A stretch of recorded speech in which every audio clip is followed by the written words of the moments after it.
Hi everybody, Todd here. I'm coming to you from my home workshop here in Owasso, Michigan. We in the state of Michigan are under a stay-at-home order, so this is day 2 of that. I'm going to be working on the camper to do as much as I can with the materials that I have on hand to get this thing finished off over the next 3 weeks or so that we're at home. I will be going between here and our cabin up north, but I'm going to work on this and see what I can get done. So thought I'd give you a quick overview of where we're at in the project. I guess this will be episode 9. So let's go ahead and kind of take a closer look at the camper. The dimensions on the camper are 6 feet wide by 10 feet long. And the center, if you see the roof line from the center point, has a 2-inch fall both to the front and to the back. It's built out of foam. I'll show you. We've got a cargo bay here that goes all the way through. So cargo bay here, we've got GFI outlets on both sides, and you can't really see because it's dark in there, but quite a bit of storage under there. I've got some tarps under there right now. So coming around here to the door, bought a custom door, had that built for the trailer. Has a screen door. I've got it taped back right now just so it stays out of the way and safe. I'll show you what the materials are. It's built out of foam, so my walls, see if you can see that, you've got 2-inch foam. It's sandwiched in between the plywood on the outside and the paneling on the inside, so that makes up your wall structure. And so to say that it's thermal and insulated well be an understatement. Drop that back here. So here's the inside. What we're doing is you've got room for a double bed there, a full-size bed. So on each side you've got just kind of a nightstand. It has power in both, so you can hook a cell phone to it. You can pop those lids off, and you got storage in there. Now the storage area is walled off to the electrical, so you don't have to worry about sticking your hand in there and touching anything electric. But you can never have too much storage, so I figured why not put some storage in there. We've got a white cedar tongue and groove ceiling that's been urethaned. You got paneling on the walls, quarter round in the corners and for your trim there. Coming all the way around to the front. We've got an AC unit here. Doesn't pull much juice, so you could run that off an extension cord from your backyard or whatever and not really have a problem. It does have 2 settings. You can just bring in fresh air and use it as a fresh air fan or AC unit, so that's nice to have. With the 2 windows, should be able to create some decent ventilation in here even when you're not using the AC unit. And of course, the front door has a screened in door, so you could leave the screen door open as well for that matter. Just some of the dimensions inside of the camper. It is 68 inches from wall to wall, so what is that, about 5 feet 8 inches or something like that. It from here, kind of coming back from the floor up to the ceiling right above the walkway here, is 5 feet even. And then the distance between the front of the cabinets over here and the bullnosing on the carpet is like 27.5 inches. I put some drawers in here down on the face here. We got a kind of a cubby here, stick your shoes, and there's one of those on both sides. Then you get a drawer, 2 drawers. They're pretty deep. I think they're 19 inches deep and maybe like 17.5 wide, so quite a bit of storage. And we've got cabinets all the way across here. I'm in the process of getting the electrical just where I want it, and I've done a dry fit on the cabinets. We're good to go. Now the next step is really to just go ahead and install the cabinets, so I'll be working on that in the next couple of days. The trim has not been attached yet, a lot of this on the inside, so I'll be able to go ahead and do some of that. Yeah, I've got some boards here. I've got to be able to put once I get the cabinets installed permanently, then I can go ahead and work on the countertop. The problem is I don't have any countertop material. I've got that, I had a lot of scrap lumber kicking around here, so I'm going to go through that and scratch my head and see if I can come up with something to put, even if I just put a base in there that I then have to put like a laminate countertop, just do a laminate glued onto it over it. So I'll see what I can come up with, but I don't want to cobble it up. Talk a little bit about the electrical. I've got a 30 amp shipped to shore that'll go on the side of the camper. That way I can bring in 30 amps from a campground that just has a 10 wire going into the box. Then I've got a 2-breaker box for two 15 amp breakers.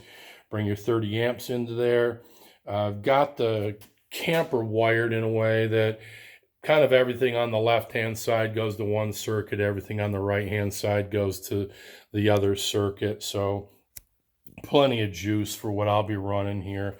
We will be doing some ceiling lighting, some, of course, over here, over the your walkway, and where you'll be, opening up your suitcase or your drawers or whatever. But I'm going to go with ceiling lighting with an LED battery lighting. There's lots of great opportunities there, good quality stuff.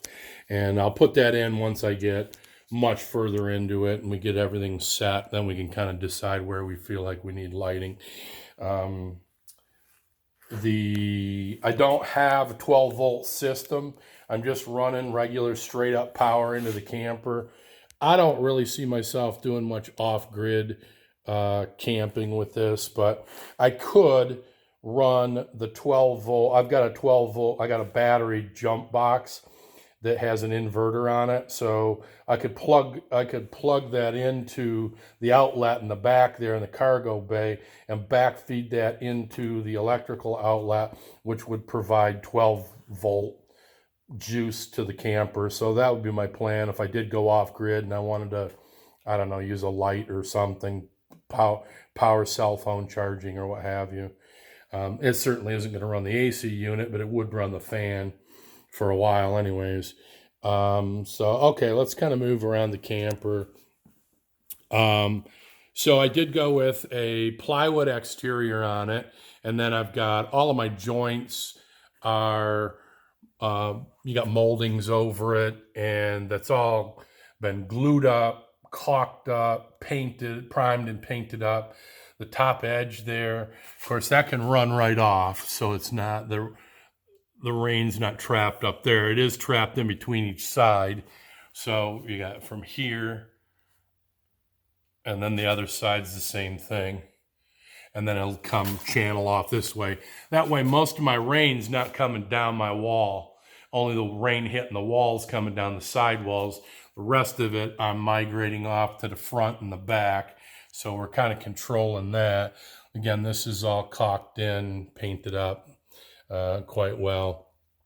AC unit here in the front, got, you can't really see it, but all the way around it, it's got 2 layers of that rubberized door weather stripping in there. And of course, when I'm running this down the road, it's going to have, there's a box that goes over that I made to protect it from any kind of road damage, stones getting thrown or anything like that. But it also diverts the wind around it, so that's not going to leak inside. And then when you get in place, you could take it off.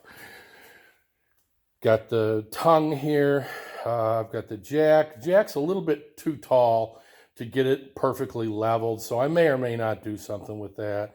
Try to find a smaller one or something. With this being a 1969 camper, finding something to fit in the center there isn't going to happen. I've already looked. But I have rewired the trailer itself. I still have to tie my running lights into the line, but that's something that I can do here. There's where my ship to shore, my power is going to come in. Tire-wise, This actually was made to kind of go off-road, believe it or not, back in the 60s.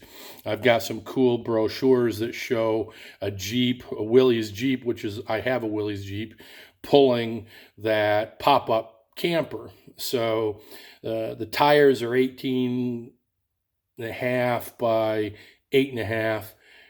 They're wide, so for going on sand or something like that. But man, there's not much ground clearance. This won't be going off road too far. Kind of coming around here. I'll swing inside again. So there's where my electrical comes in. I'll be putting the box in that first cabinet, tying that all together. You can see laying over there is a couple of surface mount electrical outlets, so I'll be putting one in each corner up front. And yeah, so the mattress is like 6 inches tall, and we'll come out here. So at 5 foot in the center there, you can hunch over and change your clothes at least, or sit on the edge of the bed and change. You can sit up in here. There's plenty of room to get in and out, lots of storage. So we just wanted to get out of a tent, be able to throw all your gear inside of the camp or leave it there permanently. So when it's time to go out and go camping, I don't spend a day rounding up all my camping stuff. That's the box that goes over the AC unit. There's my little microwave. So yeah, I mean, that's the project. That's where it stands. There's lots to do. I'm not sure what I have on hand by way of materials. So not being able to get out and get the materials to keep going will stall me some, but I'll get working on it. So that's it. If you like the project, if you want to follow along, hit subscribe. Hit like. That always is nice to see, and share it with a friend if you think somebody that might enjoy watching this project. Share it with a friend. So check back with me here in the next couple of days. I had to make this on my cell phone, so there's no editing involved. I don't have a computer at home. I don't have the internet at home. Got all that at the office 5 minutes away, but being shut down, I don't have access to that. So this is as good as it's going to get for now. Thanks for watching, and we'll see you next time.